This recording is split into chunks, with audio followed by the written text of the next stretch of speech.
ବାଲେଶ୍ୱରର ପ୍ରଥମ Covid hospital ବନ୍ଦ ଯୋଗୁଁ ଛଟେଇ ହେଲେ 13 ଜଣ ଆୟୁଷ ଡାକ୍ତର। ପୁନଃ ନିଯୁକ୍ତି ପାଇଁ ଜିଲ୍ଲାପାଳଙ୍କଠାରେ କଲେ ଗୁହାରି। କରୋନା ରୋଗୀଙ୍କ ସଂଖ୍ୟା ହ୍ରାସ ପାଇ ଶୂନରେ ପହଞ୍ଚିବା ପରେ ବାଲେଶ୍ୱରର ପ୍ରଥମ କୋଭିଡ ହସ୍ପିଟାଲ ଗତ 19 ତାରିଖଠାରୁ ବନ୍ଦ ହୋଇଯାଇଛି। ତେବେ ଏଥିରେ ଦୀର୍ଘ 6 ମାସ ଧରି କାର୍ଯ୍ୟ କରି ପ୍ରଶାସନ ଦ୍ୱାରା ଛଟେଇ ହୋଇଥିବା 13 ଜଣ ଆୟୁଷ ଡାକ୍ତର ପୁନଃ ନିଯୁକ୍ତି ପାଇଁ ଜିଲ୍ଲାପାଳଙ୍କଠାରେ ଗୁହାରି କରିଛନ୍ତି। ଯେତେବେଳେ ଆମ ଘରୁ କେହି ବାହାରୁ ନଥିଲେ ଆମେ କୋରୋନା ପେସେଣ୍ଟକୁ ଦେଖିବା ପାଇଁ ଆମକୁ ନିଯୁକ୍ତି ବାହାରିଲା ଆଉ ଆମେ ଆସିଲୁ ଦେଖିବା ପାଇଁ। ହେଲେ ଆମର ଏବେ ସରକାର ଆମ ପାଇଁ କିଛି ବି ନିଷ୍ପତ୍ତି ନେଉନାହାନ୍ତି ଆଉ ଆମକୁ ଡିସଏନଗେଜ ଏବେ କରିଦେଇଛନ୍ତି। ତ ସେଥିପାଇଁ ସରକାରଙ୍କୁ ଆମେ ଏତିକି ଜଣାଇବା ପାଇଁ ଚାହୁଁଛୁ ଆମର ଯୋଉଠି ହେଲେ ବି ଆମକୁ ନିଯୁକ୍ତି ଦିଅନ୍ତୁ ଆଉ ଆମ ପାଇଁ ସେ ଚିନ୍ତା କିଛି ବି କରନ୍ତୁ। ଯେହେତୁ କୋଭିଡ ସରିନି ନା ଆମକୁ କାହିଁ କାହିଁ ବାହାର କରିବେ। ତାଙ୍କର କାମ ଯେତେବେଳେ ତାଙ୍କର ସବୁ ନିୟନ୍ତ୍ରଣରେ ଆସିଲେ ଆମକୁ କଣ ପାଇଁ ବାହାର କରିବେ। ତ ଆମେ ଆମକୁ କାହିଁ କରୋନା ଯୁଦ୍ଧରେ କିଛି ଆଖ୍ୟା ଦେବା ଦରକାର ନାହିଁ। କରୋନା ସଂକ୍ରମଣ ବ୍ୟାପକ ହୋଇଥିବା ସମୟରେ ପ୍ରଶାସନ ପକ୍ଷରୁ ସେମାନଙ୍କୁ ଗତ ମେ ମାସ 13 ତାରିଖରେ ନିଯୁକ୍ତି ଦିଆଯାଇଥିବା ବେଳେ ଗତ ଗୁରୁବାର ଦିନ ସେମାନଙ୍କୁ କାର୍ଯ୍ୟରୁ ଛଟେଇ କରି ଦିଆଯାଇଥିବା ସେମାନେ କହିଛନ୍ତି।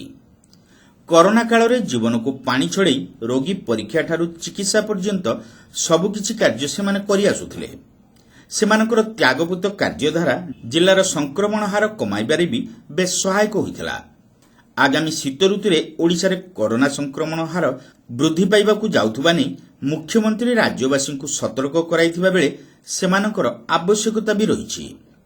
ଅନ୍ୟପକ୍ଷରେ ରାଜ୍ୟଠାରୁ ଦେଶ ପର୍ଯ୍ୟନ୍ତ କୋଭିଡ ଯୋଦ୍ଧାମାନଙ୍କୁ ସମ୍ମାନିତ କରାଯାଉଥିବା ବେଳେ ବାଲେଶ୍ୱରରେ ସେମାନଙ୍କୁ କାର୍ଯ୍ୟରୁ ଅନ୍ତର କରାଯିବା ଅତ୍ୟନ୍ତ ଦୁର୍ଭାଗ୍ୟର ବିଷୟ ବୋଲି ଆୟୁଷ ଡାକ୍ତରମାନେ କହିଛନ୍ତି।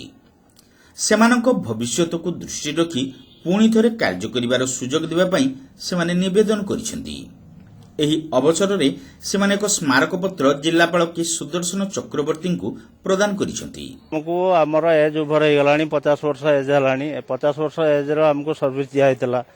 ତା ପୂର୍ବରୁ ଆମକୁ ସର୍ଭିସ୍ ମିଳିନାହିଁ। 94 ମସିହାରୁ ପାସ୍ ଆଉଟ୍ ଆମେ କଲୁଣି।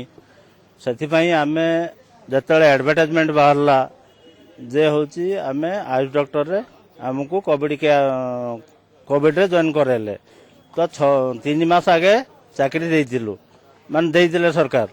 ତାପରେ 3 ମାସ ଏକ୍ସଟେନସନ୍ କରାଗଲା। 3 ମାସ ଏକ୍ସଟେନସନ୍ ପରେ ପୁଣି 18 ଦିନ ଆମେ କାମ କଲୁ ବିନା ନୋଟିସରେ। ତାପରେ ବର୍ତ୍ତମାନ ଆମକୁ ବାହାର କରିଦେଲେ ସରକାର। କଣ୍ଟ୍ରାଚୁଆଲ ନିଆହେଇଥିଲା, ପରମାନେଣ୍ଟ ନିଆହେଇନଥିଲା। ଡିମାଣ୍ଡ ବର୍ତ୍ତମାନ ଆମକୁ ପରମାନେଣ୍ଟ କରାଯାଉ, ଏନ୍ଏଚ୍ଏମ୍ର ଆମକୁ ଥଇଥାନ କରାଯାଉ। ସ୍ମାରକପତ୍ର ପ୍ରଦାନ ବେଳେ ଡାକ୍ତର ଦିଲ୍ଲୀପ କିଶୋର ବାରିକ, ଡାକ୍ତର ବିପିନ ରାଉତ, ଡାକ୍ତର ପାର୍ଥସାରଥୀ ପଣ୍ଡା, ଡାକ୍ତର ପ୍ରଜ୍ଞାମୟ ବେହେରା, ଡାକ୍ତର ସିଦ୍ଧାର୍ଥ ଶ୍ରୀଚନ୍ଦନ ପ୍ରମୁଖ ଉପସ୍ଥିତ ଥିଲେ।